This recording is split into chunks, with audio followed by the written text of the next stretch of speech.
Hey, I'm Marlon. I am back with episode 3 of my rewriting exercise or series on where I'm rewriting a screenplay, an action screenplay. It's an Untitled Action Cop versus Stripper Thief screenplay. So you can imagine what it's about. Throughout this rewrite, we're just going to use AI continue to use it as a visualization aid. If the image we're communicating on the page is clear to AI, it will likely be clear to a script reader. Let's just do a quick test. We'll go with ChatGPT here. And I don't have any idea what it's going to do, but we're going to find out. Let's see. So we're going to take part of the script here. And maybe I'm going to see if I can copy this image.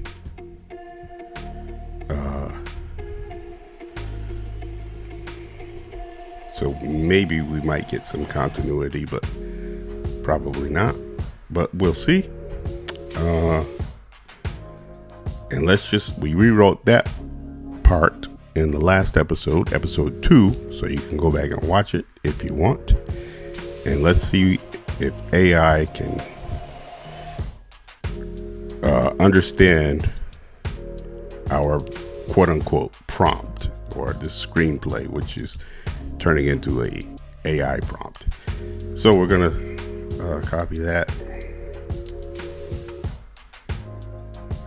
get you out of there, and let's get you over here. Create an image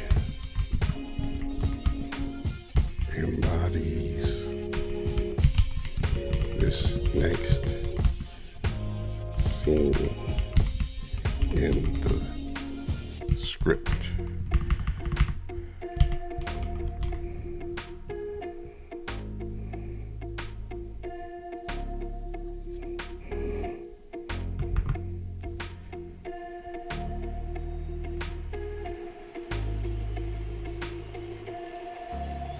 Okay, so the image didn't copy, so we're just gonna. It's probably won't be have any continuity, but we're just gonna see what happens.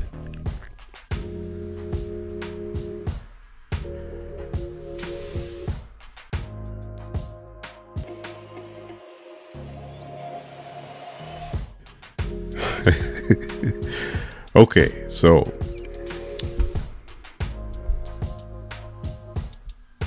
It created, well, in most cases, a police interceptor doesn't have the word interceptor on it, but we get the point. There's New Orleans. I guess you're going the wrong way. I think you're supposed to be going toward New Orleans, but it's AI. So we got the police uniform in the back. They got the. Let's see if we can make this larger here. And we got the, all right, let's pull this up. The police badge around the neck. We got our standard white guy cop, which is fine for this story. I didn't specify race, although my whole thing was StoryRay is culturally rooted stories, and this action cop script is culturally rooted, but it is not racially rooted. Race is just one part of culture, and in this particular story, the main character's race is not important. It could be pretty much any race. So that's what AI interpreted. Compared to, let's see. Okay, so we go from, this is the image that was created from the previous part, and we ended up with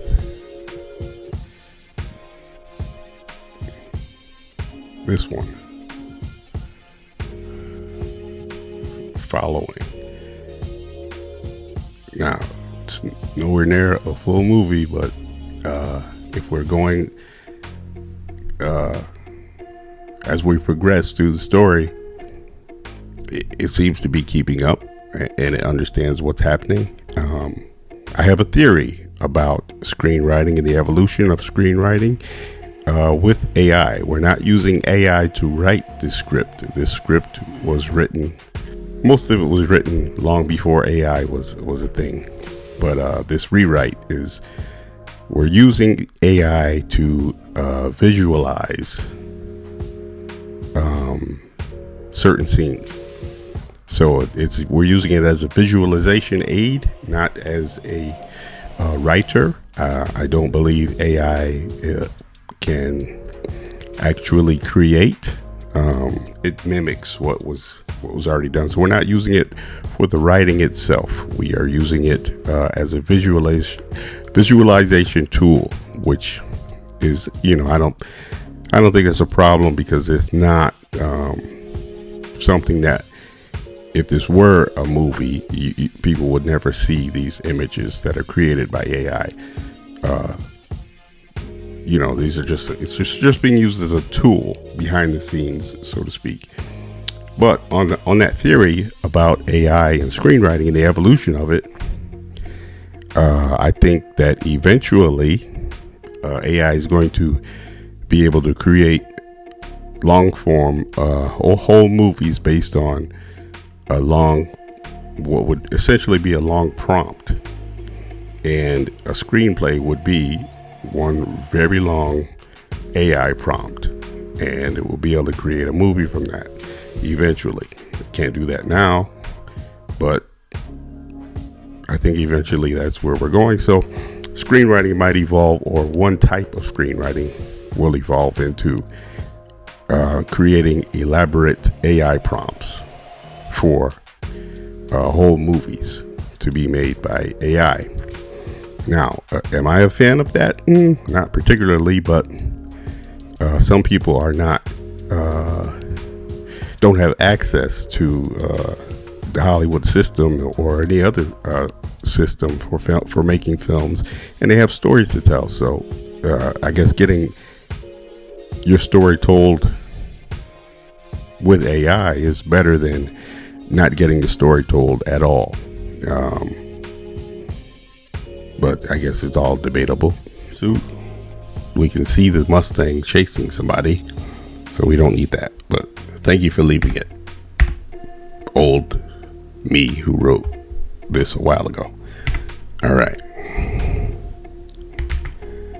Let's save it just in case.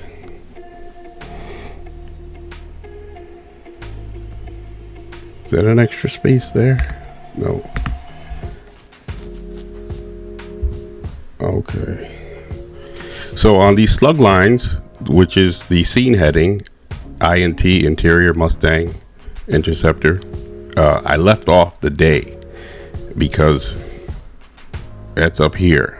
And it's not a rule, but what I tend to do is, if we're doing quick cuts and we're not really changing location, it's the same day. We're like almost at the same in the same moment.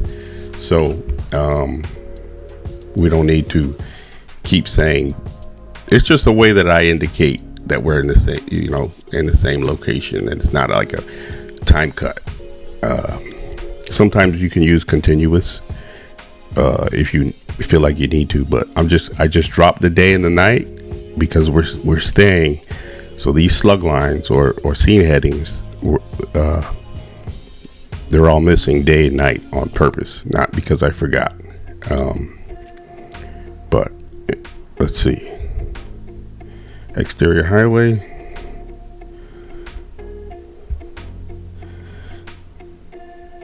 Okay. The read, it tumbled. It makes you stumble. Even the automated reader sounded funny when he said it. I listened. I think I mentioned in the last video, we try to avoid as or which, because it asks the reader to hold multiple things in their memory. Like, this is happening while that is happening. This is happening as this is happening. It's not that hard to do, but over and over, it can get, it it can get weary or tiresome, and we're only right at the beginning. So I'm not saying I'll never use it, but we don't need it here.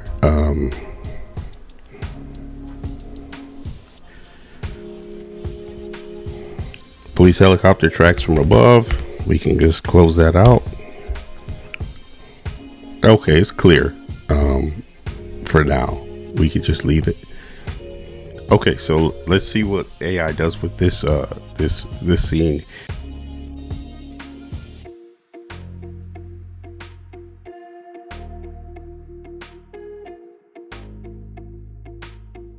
So again, this is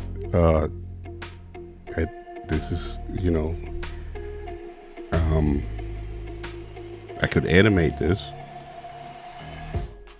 I'll just get a quick few seconds burst, but eventually AI is going to be able to make a whole movie from a script, I'm pretty sure. And I'm not a proponent of it, but I am a proponent of more people being able to tell their stories. And one thing with the current system in Hollywood is there's a lot more qualified people who are qualified to work and to write stories than there are jobs available for them. So okay, it's Mr. Suspect. So first time we see a character, we capitalize the character's name. Obviously, he's not going to be a major character in the story, so we're not going to give him a name. We're going to call him Suspect because he's being chased or pursued by our hero. We meet them in the middle of a pursuit, which is again a choice. We've all seen this type of movie a lot of times before. And what I'm trying to do by starting with this image or this sequence is I'm saying, hey, do you remember this type of movie? This is where we're starting. So that means we have to go someplace a little different, right? You don't have to, but hopefully someone would give the benefit of the doubt to say, well, if he's starting here, it's probably going to go someplace else, as opposed to just hitting the same beats like later on in the story. For me, I'm saying if I'm putting it up front, the cliches and the stuff that you always see, I'm doing that to say we're gonna go beyond that in the rest of the story. So that's why I'm putting a lot of that up front as a familiarity, and then you get people to expect certain things, and then you can either subvert those expectations or confirm those expectations, and that's something that you as the storyteller can go either way on. But one of the ways that we can do that is because we understand the genre, we understand what has come before, we understand how to use the cliches and the tropes to our advantage, hopefully. Suspect, he's gritty, grimy, and gruff. He's from central casting, Suspect, because he's only going to be there for however long it takes for us to learn about the main character. And let's see what AI does and what it creates for the suspect, how it quote unquote imagines.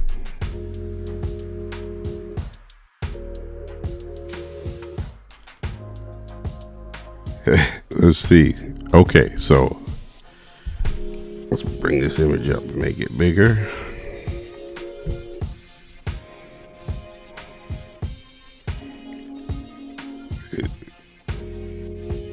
What do you think? Is he gritty, grimy, and gruff?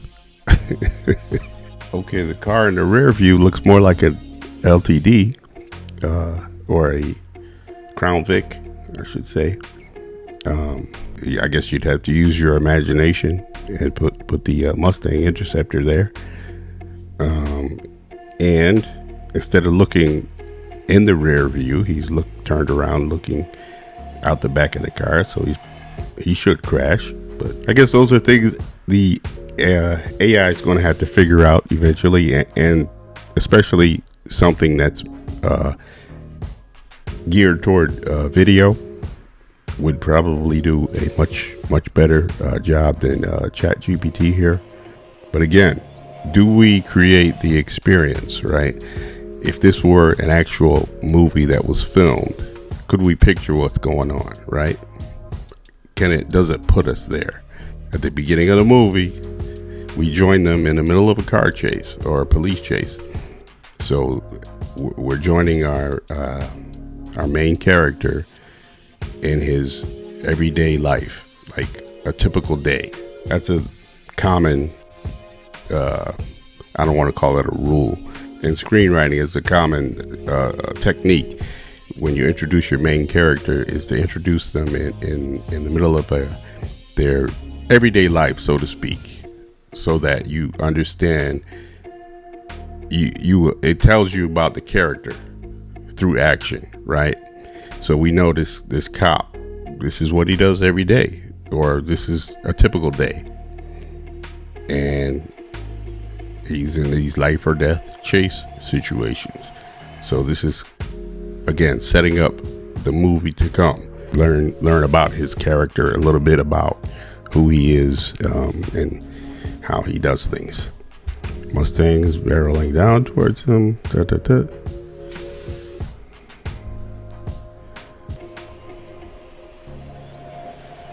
Okay, he fires gunshots at a random sedan as he speeds by. Here's that "as" again. We want to avoid it. Not that it's unclear, but we finish that thought, and then we pick up again in the next cut here, next scene. The sedan blows a tire and careens out of control. So logic tells us the suspect shot at the sedan, and therefore it blows a tire and careens out of control. And it's all spelled out in full, complete sentences. Thank you to the former writer. We're going to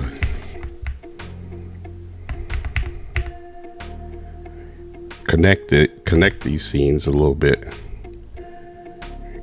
here, so that it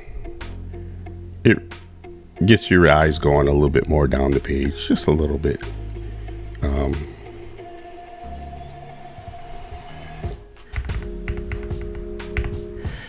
Double dash here. So now suspect fires gunshot. Then we cut to boom with these dashes. Tire blows. So we see the gunshot fired and the tire blows. Now we can put those right together. We don't have to explain. Is it clear that we do need to explain that it's a random sedan?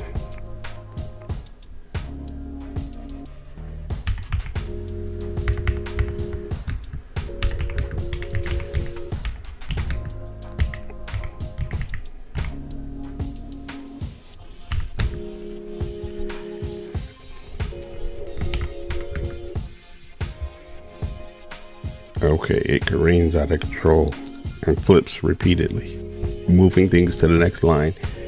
It's just a matter of taste. I might change it back, who knows. Okay, now we cut to the sky. Okay, we definitely don't like to have this orphaned, the slug line, and then at the end of the page, and then so I'm gonna add it so it's all on one page here. It just helps with the reading. I guess it doesn't matter as much anymore now that everybody reads on PDFs. But back when we had paper scripts, something like that, you would definitely not want to split it over the page. Anyway, helicopter POV is point of view. 2 helicopter cops.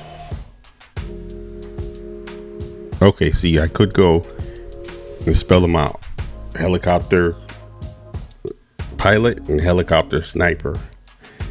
But I think I'm going to stay with this. Carnage of the chain reaction.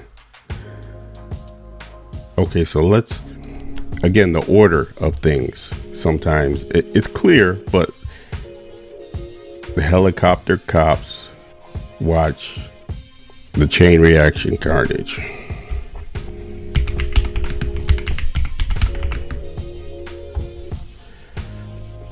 And the carnage is like, so we would want the filmmaker to like show a scene of carnage everywhere. So we're gonna capitalize that.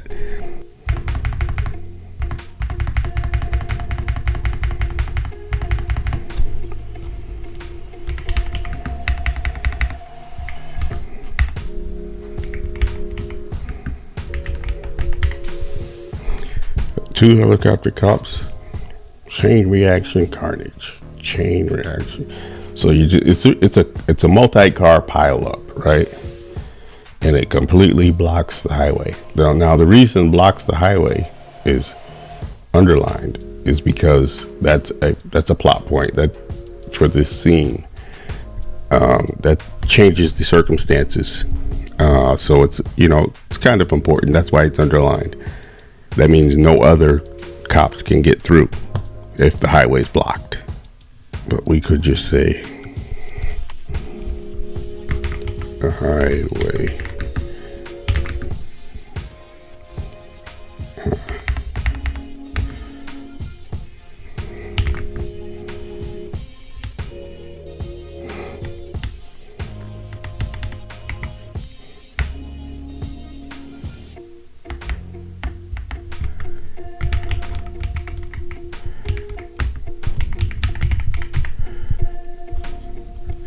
Highway is completely blocked.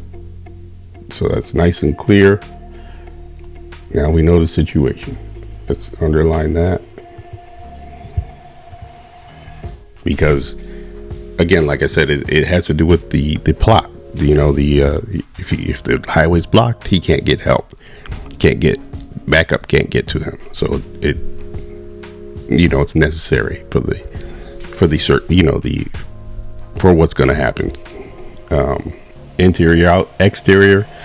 That means when you shoot from the inside or outside or both, you just leave it up to the director. Okay, speed is still driving hard. We said that already, so we're not going to say that again so quickly. He's calm, cool, collected because he drives fast for a living. So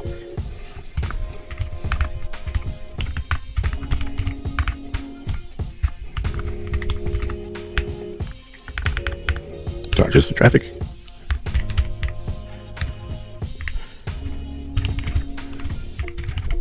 And he grabs the radio to speak on it. Intercut is just a quick way to say you're cutting back and forth between these two locations, the inside the car and inside the helicopter. Again, you leave that up to the editing and the directing. It just lets us know that it's not all of one or the other. It's back and forth. The sniper cop is often too many words. People usually, especially during intense situations, they speak in shorter sentences. But I don't want it to be exactly like people really speak because it is make-believe. Shoots, it's pretty clear. And it moves down the page. Okay, we know he whipped the Mustang earlier, I think.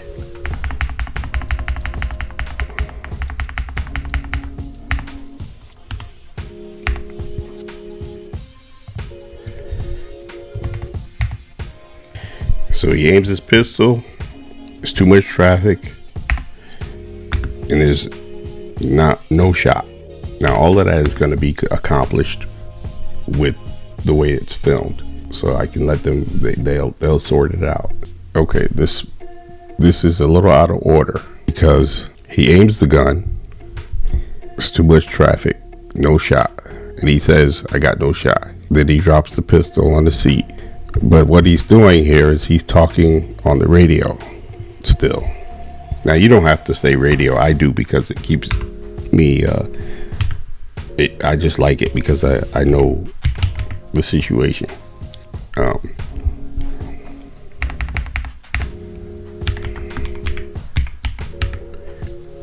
So if he has a pistol in one hand and he's driving with the other hand, he can't really grab the radio.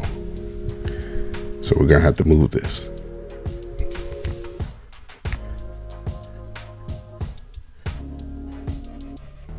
You done dropped your pistol when you jumped out the window.